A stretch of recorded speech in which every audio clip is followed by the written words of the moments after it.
Bienvenidos a la Cometa Travel. Hoy estamos en Marrakech, aquí en Marruecos. Y Marrakech es una de las 4 ciudades imperiales aquí, y eso significa que es uno de los 4 capitales históricos. Los otros 3 son Fez, Mequinez y Rabat, el capital hoy en día. Marrakech es una ciudad tan importante que hasta el siglo XX el país se llamaba el Reino de Marrakech. Y la ciudad también tiene el sobrenombre la Ciudad Roja.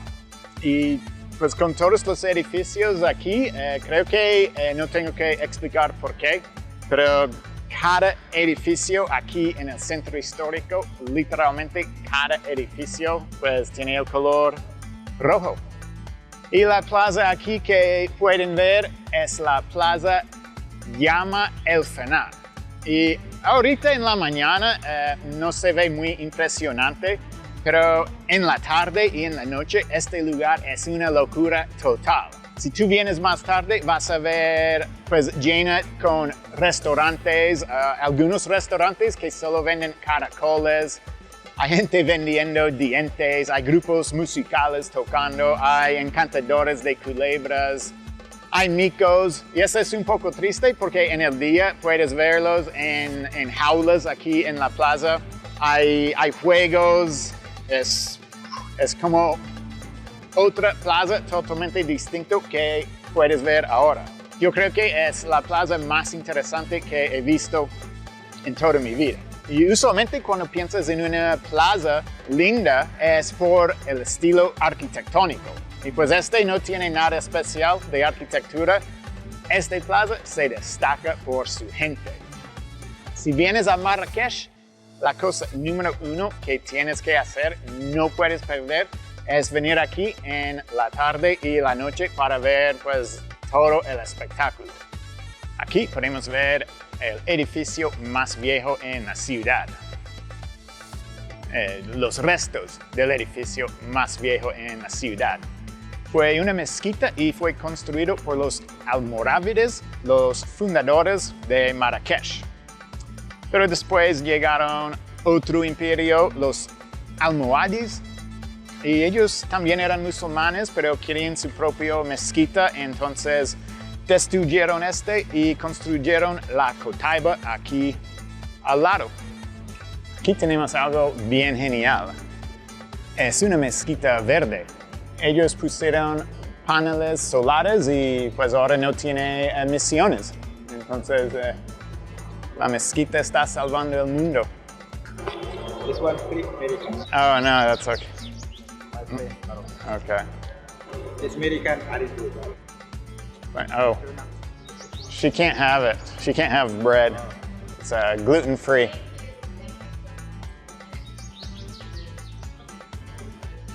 Huh? One American, very good. Yeah, it's good.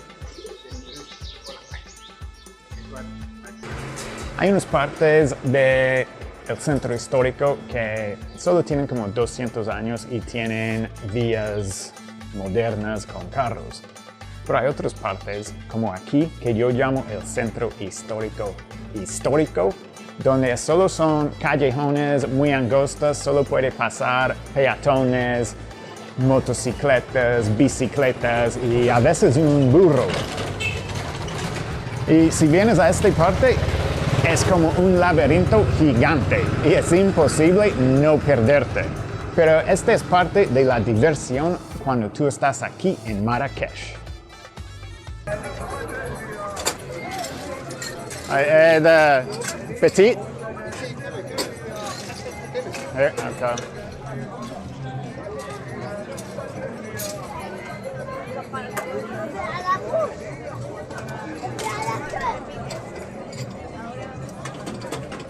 Ahora vamos a probar un poco de comida aquí en Marrakech. Siempre he visto caracoles solo en restaurantes franceses costosos, pero aquí lo tienen en la calle. Entonces, toca probarlo. Y mira, es literalmente una montaña de caracoles. Yo no sé dónde sacan todos esos, pero parece que usan palillos para sacarlos.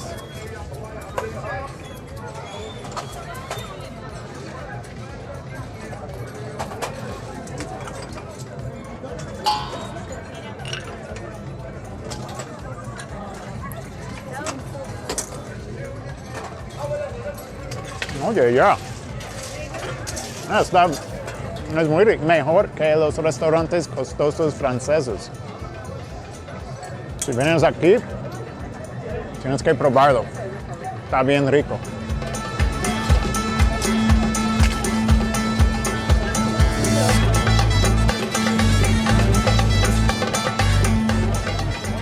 Ahora vamos acercando unas de las puertas en la muralla para la entrada a la Medina. Y cuando tú estás en el norte de África, el centro histórico de las ciudades siempre se llama Medina. Hay un poco de trabajo aquí, bastante grande la puerta para salir, no es tan directo. Y aquí cuando salimos vamos a tener una buena vista de la muralla. Puedes verlo ahí lejos. Y la muralla aquí realmente es bastante impresionante porque tiene una distancia de 20 kilómetros y es increíble, pero es totalmente intacto. Y todo lo que está adentro de la muralla es la Medina o el centro histórico. Entonces imagínate eso, 20 kilómetros de muralla. Es increíble porque yo he estado en ciudades donde el centro histórico es como 2 o 3 cuadras, no más. Pero 20 kilómetros es un centro histórico bastante grande. Hay varios sitios que no puedes dejar de ver cuando estés en Marrakech. Uno de ellos es el Palacio de la Bahía. No es tan viejo, fue construido en el siglo XIX, pero es un palacio gigante y hermosísimo. Y este no fue para el rey. Fue el palacio de un ministro del rey. También tienes que visitar las tumbas Saadi. Estas fueron las tumbas de la dinastía Saadi en el siglo XVI y resaltan por su decoración con zeliche, un tipo de mosaico que es típico aquí en Marruecos. Otro palacio para visitar es el Palacio El Badi, que fue el palacio de los reyes de la dinastía Saadi. A diferencia del Palacio de la Bahía, este palacio está en ruinas y no conserva mucho de sus decoraciones originales, pero de todas maneras vale la pena conocerlo. Y después de recorrer toda la ciudad, puedes relajarte en un hammam, o baño turco, algo que los lugareños hacen aquí una vez cada semana. La cotaiba es muy importante. Míralo. Se ve como familiar, ¿cierto? Si has ido a Sevilla en España, ya has visto esta torre porque la Giralda, la torre de la catedral de allá, fue inspirado por eso. Entonces son como las torres gemelas medievales. Y pues las mezquitas aquí, desafortunadamente, uno no puede entrar. En algunos países puedes entrar y visitar las mezquitas, pero en Marruecos no puedes. Hay unos 2 o 3 en el país que sí puedes, pero desafortunadamente pues hay muchos lindos, pero solo puedes verlos por fuera. Y eso fue todo para hoy. Espero que disfrutaron ver un poco de Marrakech, una de las ciudades imperiales de Marruecos. Y no olviden dar me gusta y compartir el video y nos vemos en la próxima desde otra parte del mundo. Chao.